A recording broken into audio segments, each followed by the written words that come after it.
Hello, welcome to week 6.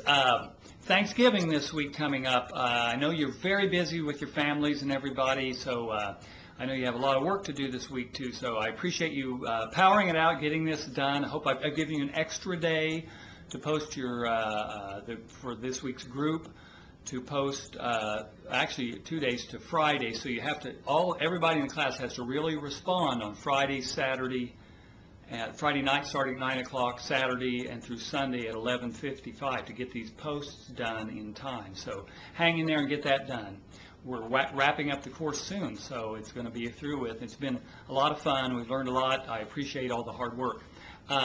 We're going to be looking at more diverse genres this week with some wild funk and stuff, theatrical stuff with George Clinton, David Bowie with all the makeup and the hair color starting. I ask you, what is the link between theater and rock and roll, and how has that changed? Were the 80s and 90s and the aughts more theatrical than the 50s? You might think so with people like Bowie and George Clinton, but what about Elvis with gold lame suits swinging his hips around in the 50s? In context with the times, that might have been just as theatrical or as far out there. So that's a rhetorical question that maybe you can answer for me. We have the Southern California influences with Linda Ronstadt in her video looking like a skinny little kid, amazing, and she was so talented with her group, the Stone Ponies.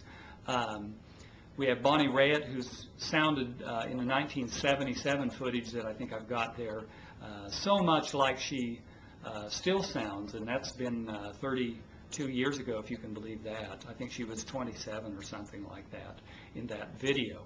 The Eagles with Hotel California, you know, a lot of groups, reggae and country artists and international groups have done that song, so there's a lot of influence coming out of Southern California. Poet rock with Patti Smith, or Patti Smythe, however that's pronounced. That's interesting stuff pertaining to literature and the arts in different ways. The Ramones, I really enjoy. They have a lot of humor in their footage of their videos out of New York City.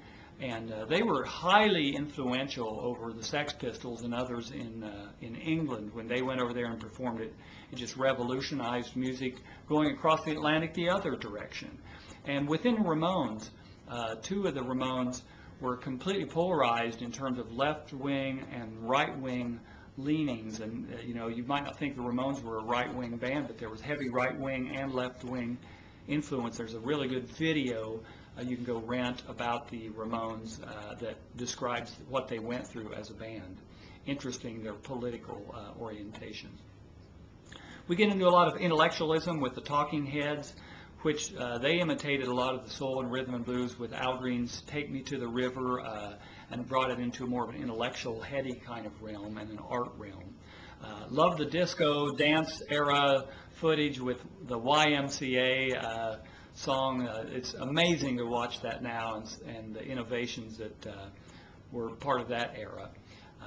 We've got nerds and storytellers like Elvis Costello, and Elvis Costello is well known in England, but Graham Parker here in America is kind of his counterpart.